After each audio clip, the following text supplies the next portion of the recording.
Hey guys, what up? It's the Notorious B.I.V here, and I saw another movie, and this is probably gonna be like a huge rambling mess, but I don't care, so you're getting it anyway, okay? So just know what you're in for, you know what I mean? Anyway, um, so I went and saw Spider-Man Homecoming the other night, and uh, and it was pretty good, but here's the thing. Um, I guess I can best describe it like this. Uh, so it's just too soon after Endgame for me personally to go see another Marvel movie right now. Okay, so it's just like I feel like I'm in a refractory period, kind of from from Marvel. It's like I spent 22 years. I've seen all like all the Marvel movies. I've followed them for all these years, and it's like so finally like Endgame's here, right? And I'm just like, wow, that was awesome. It was way cool. Um, but now I'm just kind of like, oh my gosh, like just give me a sec, right? But no. Here comes Spider-Man Homecoming, right? And it's like, really? Already? Um, it's kind of like, and you, it's kind of like when, um, it's kind of like this. It's kind of like say you just finished binging like, you know, a season of your favorite show on Netflix, right? So you just finished a season of I don't know, Breaking Bad or Parks and Rec or whatever, right? Like you finish a season of this show, you just binged it, right? And you're just like, oh man, that was awesome. Okay, and then you like look down at the little thingy at the bottom, and you're like, oh, there's how many more seasons of this show? Holy crap!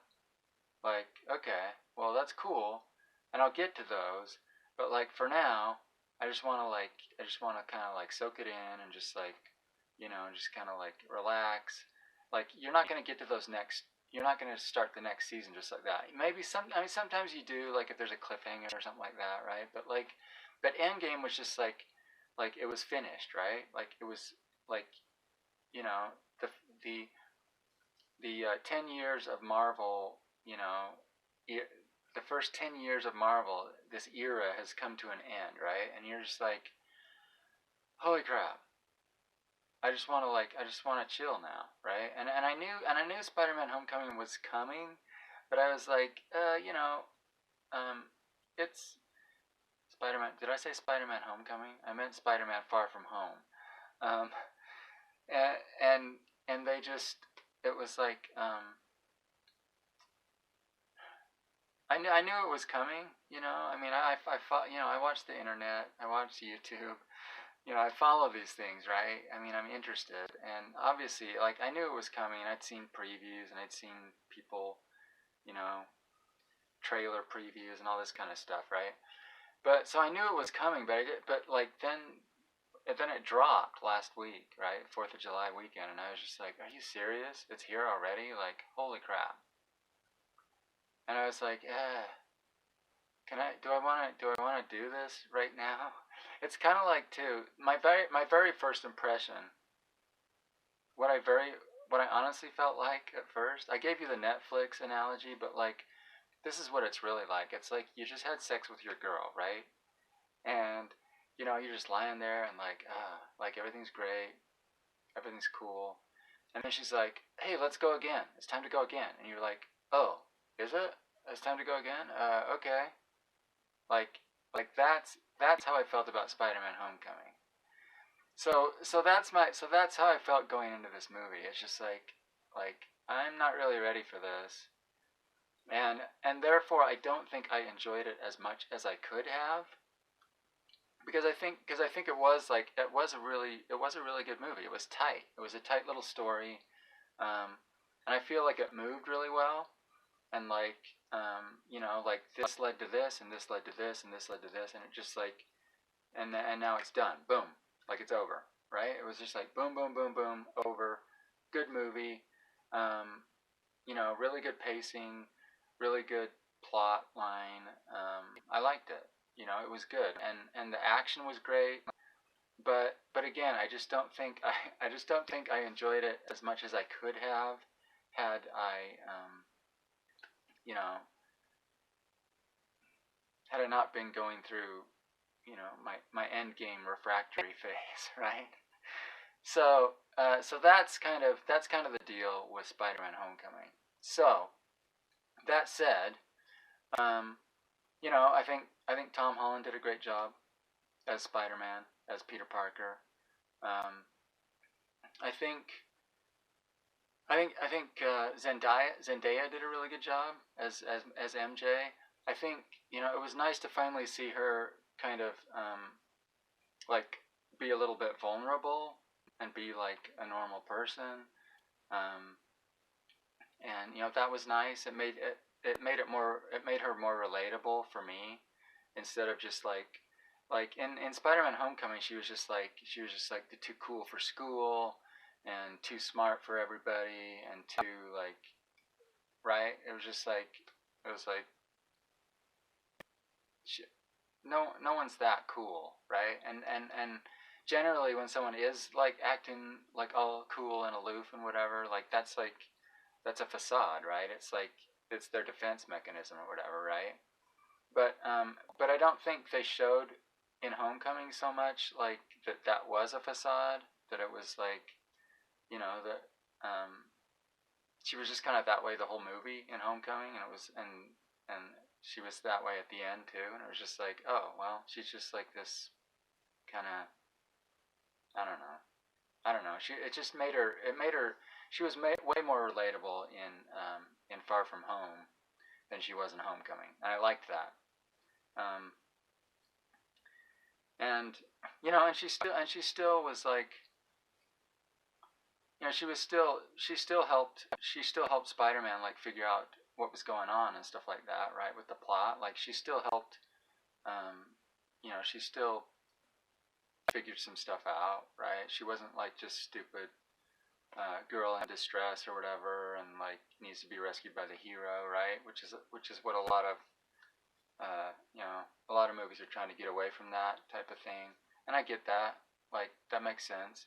But at the same time, you know, she still needs to be like a normal person, right? She still needs to be relatable, and I think a lot of movies these days just go too far in the opposite direction of the damsel in distress, and they're like, oh well, you know, a strong, quote unquote strong woman, you know, they've got to be like, you know, smarter than everybody else and faster than everyone else and stronger than everybody else, and you know, no flaws, and they're always right, and you know, et cetera, et cetera. Like you see a lot of that these days, and it's just like no one relates to that. No one can relate to those types of characters because they're not human, right? It's like a character needs to be human to be relatable for the rest of us humans to relate to them. You know what I mean? And sure, we like our action heroes to be, you know, a little better than we are, but they still have to be flawed. And I mean, even in the '80s and stuff, when like, you know, the action hero was kind of you know, when that was like, or yeah, '80s and '90s, I guess. That's when action heroes were like at the, you know, at the height of their power, I guess. Um, you know, like they still had problems. They still had they weren't like perfect. You know what I mean? Um, I'm thinking of like, you know, Arnie in Predator, for example, right? Like his whole platoon gets, you know, gets massacred, and he very nearly gets massacred, but then, you know, is able to like pull it out at the end and beat the Predator, right? But it's not like, you know, it's not like he doesn't make any mistakes, and he doesn't, you know, he doesn't like, he does everything right. He does everything perfectly. He saves everyone, and you know what I mean. Like it's not, you know, even back then when you know, they didn't do that kind of stuff. So long story short, I liked MJ a lot more in this show. You know, she was a little bit more like a normal person, like a normal girl, and it was good. Um, and I think and I think she and Tom Holland in particular, but you know, but the other kids too. I think what's his name? His friend. I can't even remember his name now. Ned Leeds. You know, I think most of these actors do a pretty good job of like playing teenagers. Um, you know, I realize like Tom Holland and I don't. How old is Zendaya? Is she? Seems like she's older, right? She's like in her 20s. She's like early 20s, and so is Tom Holland, right? So like, I think they do a great job of playing kids, um, and looking the part. You know what I mean? So that was good, and like I said, the action was really cool, and I especially liked the illusion parts with Mysterio, like when he just went full like psychedelic, um, you know, psychedelic illusion stuff. That was way cool. Like that was classic Mysterio, right? That was straight out of like the Spider-Man the Spider-Man cartoon back in the day. Like that was really cool stuff, and I liked that. I think they could have done well. No, I mean they used it sparingly. There was like there were one or two scenes where he just like went full on crazy psychedelic illusion Mysterio, which was pretty cool. It was way cool, and and I don't know if this is a spoiler or not, but they do use the fishbowl. Like he does have the fishbowl head, and it like makes perfect sense in the movie. Like it looks fine. It's it. I liked it. I think they did a really good job with that. Um, and you know, so it was comic book accurate, but it wasn't goofy. It wasn't you know it wasn't goofy at all. Um, so let me think. So what else? So I'm gonna leave Spider-Man for a second, and we're gonna talk about Stranger Things 3, which is nothing like Spider-Man, but that's okay. Because the other thing you have to know is that I'm gonna adjust the camera here a little bit. There we go. Um, so the other thing is when I went to see Spider-Man, I was partway through episode 8 of Stranger Things. I'm watching Stranger Things 3 with my kids, and I look over at the clock and it's like 9 o'clock, and I'm like, oh crap! Like my movie's in 15 minutes, and so I left like you know midway through the finale of Stranger Things season 3. So that probably didn't help, you know, my Spider-Man experience either. But so I will come back. I'll come back to Spider-Man here in a second. And we'll do spoilers, okay? Because I need to do Spider-Man spoilers and Stranger Things spoilers. Um, so Stranger Things season 3. I thought it was. I thought. Here's the thing. I loved it. I really did. And the thing with Stranger Things is every season I keep thinking, okay, they've got to fall off eventually, right? They can't just keep making like these amazing seasons, and they do. Like it's ridiculous. Season 3, first few episodes, I kept saying, okay, this is gonna suck eventually, right? It's gonna suck, but no, it just kept getting better and better, and like drawing me in, just like all the other seasons have, and it's like, oh my gosh, this is awesome, and it was way cool. I did have some problems with season 3, mainly like the Byers boys, right? I don't know. Maybe there are too many characters on the show now, but Jonathan Byers especially just got like he got he got shafted, man. Like Like he had nothing to do. He was completely useless the entire movie. Until like the very end, I guess. He like even then, like he didn't.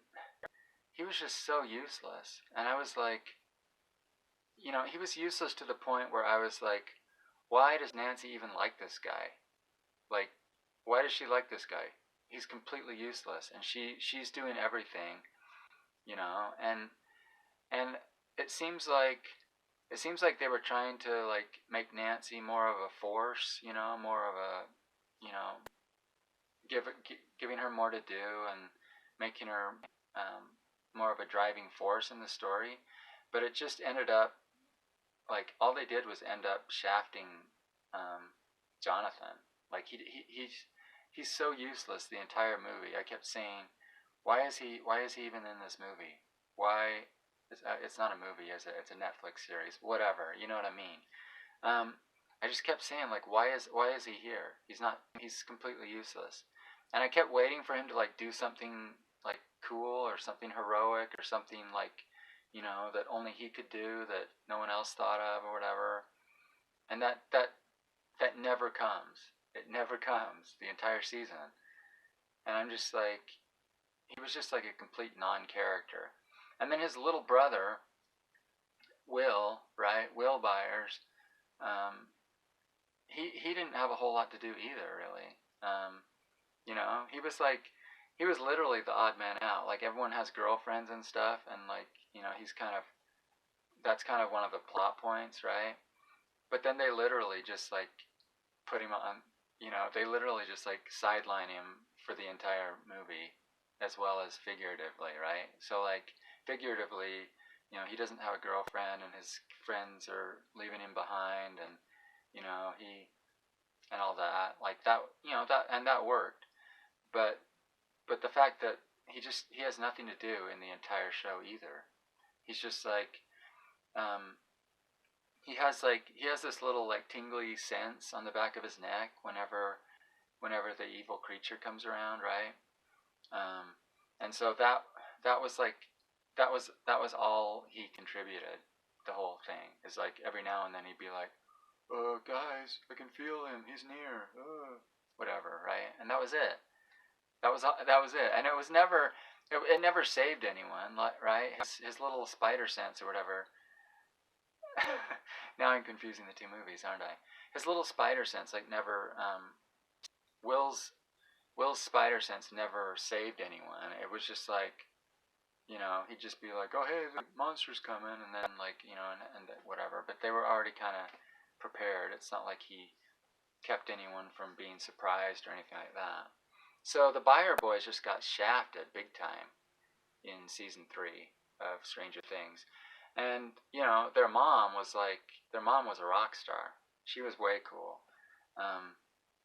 and she has been in the other two, but this time it was like, I don't know, man. It was like everyone's show but the Byers. So they really got shafted, and I don't know. I think Mike didn't play a huge part either, all that much. I don't know. None of the kids did, to be honest. Mike and I don't know, the black kid and the no teeth kid. You know who I'm talking about. None of the kids really had a whole lot to do. Not even Max. I mean, Max had a little bit. The only reason Max had anything to do was because she's Billy's sister, and Billy was like heavily involved in this season. He was like a big plot point, right? So, but again, not much of a character. Billy wasn't much of a character here. He was just kind of a plot point. But because Billy was so sort of a central part of the story, that gave Max a little bit to do, but all in all, like most of the kids didn't have anything to do. Well, except for No Teeth. Is that Dustin? Because Dustin wasn't with the other kids for most of the season. He was with Steve and Ice Cream Scoop Girl, who's a Ice Cream Scoop Girl, and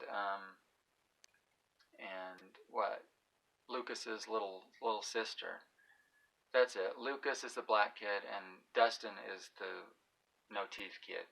So, um, so that foursome, they had a lot to do. It seemed like, whereas the kids with Elle just didn't have a whole lot to do. Like Mike didn't do a whole lot. Max didn't do a whole lot. Max probably had the biggest role out of the kids, besides Elle. And so so then you've got the adults. You got Hopper and Mrs. Byers and the bald guy. What's his name? Rudy or something? I don't know. Anyway, they had a lot to do, and I think they really developed their characters pretty nicely in this show. But Hopper was acting weird in the first few episodes. He was just acting really really kind of doofish, kind of like more so like the character is kind of doofish, but like he was more so just in the first few episodes. For some reason he was just like acting like sort of a big dumb doofus, instead of like towards the middle and the end he starts acting more like the Hopper that I know and love, who's kind of in control, right? It's like all this crazy stuff's happening, but he's kind of he kind of takes it all in stride and kind of like keeps his head on, right? He's good at keeping his head, and I think he did that more towards the end, but not so much in the beginning. So yeah, I think the adults did a really good job. They tried to give. I thought it was weird that they tried to give Mike's mom more screen time. They kind of tried to flesh her out a little bit, and I was like, that didn't really work for me, especially because like it looked like she was going to be a major part of this at the beginning, and then they just kind of sidelined her for the rest of the show, and she'd show up every now and then, and you're like, why is she here again? Like she didn't have anything to do either, but it looked like she was going to at first, at the first of the movie, and then she had this part where she's like kind of flirting with Billy, and then he wants to go. He invites her to a motel so they can get it on or whatever, and and then but then that kind of went nowhere, and it was like, and then she was like a non-character after that. So it was just kind of weird, like how that went down. Like I said, Billy's just kind of I like what they did with him at the end, and we're gonna let's get into spoilers now. Okay, spoilers. You ready? You ready? Spoilers. So Billy, I like what they did with Billy at the end, where he kind of had his heroic moment or whatever, even though he ended up dying. But I mean, but that character had to die. You knew Billy had to die, right? Because he was just kind of irredeemable, But I do like that he got his heroic moment. I thought that was apropos, and overall, I don't know. It's weird though. Like they hint at a season 4, right? And I'm just like, what are they gonna do for a season 4? It just seems bizarre.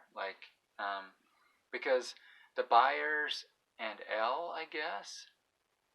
I think I couldn't really tell, but I think Elle goes to live with the Byers at the end, and the Byers are moving to some other town, right? So they're moving to some other town, and Elle's going with them. And so season 4 just seems like it's going to be really different.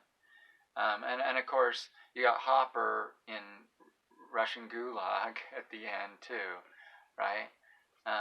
At least that's what it said to me when they were like, no, not the American, the other guy, right? And it's like, oh, the American, oh, that's got to be Hopper, right? So I don't think Hopper's dead, and I think there will be a season 4, but it's like I have no idea what they're going to do for a season 4. It sounds crazy, especially now that Hopper's like in some Russian prison, right? I thought it was funny. I thought that having the Russians was, that's classic. That's like classic '80s, bad guys. And the fact that they'd infiltrated Hawkins was just hilarious to me. I thought that was pretty funny. It was a lot of callbacks to like Red Dawn and just 80s Russian hysteria. To be just 80s Russian hysteria in general, I guess, because that was kind of how it was. Except that we in the 80s, like everyone did think that Russia was going to invade us at any moment and stuff like that, and of course that never happened. But in Stranger Things, they like take that to the next level and are like, oh yeah, Russia's infiltrated Hawkins. I thought that was really good, and I thought Steve's girlfriend. I thought that was a clever twist to make her a lesbian. Just to kind of flip that trope on its head. I do feel bad for Steve though. Steve like never gets the girl. So sucks to be him. So going back to Spider-Man now. So go watch Stranger Things for sure. It's amazing. All three seasons are great. They're just great. So going back to Spider-Man, it was good, and it had like the final action scenes were way cool, and in fact, Spider-Man's Spidey sense, right? They explored that quite a bit in this movie, and in fact that's what saves him at the end, like that, like the final action scene. His spider sense is just like taking him all the way through the battle. That's like what's saving his butt, and it's really cool to see. I mean, it's classic Spider-Man stuff, from the comics. It's really good. They did a really good job on that. Just how he's like flipping through, all these drones and like doing all this, and just like avoiding all these things with his, just with his crazy spider senses, and that's actually how he defeats the villain in the end. So I thought they did a really good job with that. I think Jake Gyllenhaal was a really cool villain. He did a really good job, and I don't think he's dead after that final credit scene. I think he'll be back. I think he's definitely going to be back. I think he had one more illusion up his sleeve, and that was that he's not really dead. So we'll see him again. But anyway, go see Spiderman Homecoming, I guess. I just had a really hard time getting up for this movie. It was too close to Endgame. So we'll see. I'm not really stoked for I seriously could have gone like the rest of this summer and the rest of this year with no more Marvel movies. Like Endgame, I saw Endgame, it was great, and like I'd be okay just waiting till next year to see another Marvel movie personally. But I get it, I get how the industry works. It's like it's just the next thing and the next thing. Like we got to get that money. We got to keep that money coming in. So I get it, but I don't know. I think it kind of ruined the whole Spider-Man Far From Home experience for me. But it's definitely a great movie, and I think under other circumstances it would have been an amazing movie. But that's the other thing too, is like with Endgame especially, like there's so much spectacle and stuff now that it's like, how do you top that? How do you top that? You know what I mean? It's like Spider-Man was had some way cool action scenes, but I was just kind of like, oh yeah, you know, like this is cool, but like it didn't really like do anything to me because we're so used to all this spectacle now that it's like, you know, it's just hard to like, it's hard to be wowed anymore, I guess, is the thing. You know what I mean? And that's kind of sad, but it is what it is. Anyway, um, that's my review of Spider-Man Far From Home. It probably, you know, it was probably a bad review. Sorry. And Stranger Things season 3. So, hope you enjoyed that. And if you didn't, then I don't know, thumbs down my video, I guess. I don't know. But if you did enjoy it, thumbs up, baby. Yeah, yeah. And tell all your friends, and let them watch it too. But go watch Spider-Man Far From Home and go watch Stranger Things, and tell me what you think down in the comments. Okay? I will see you all in the next video, whenever that is. And I love your faces and I love your butts, and I'll see you in the next one. Bye.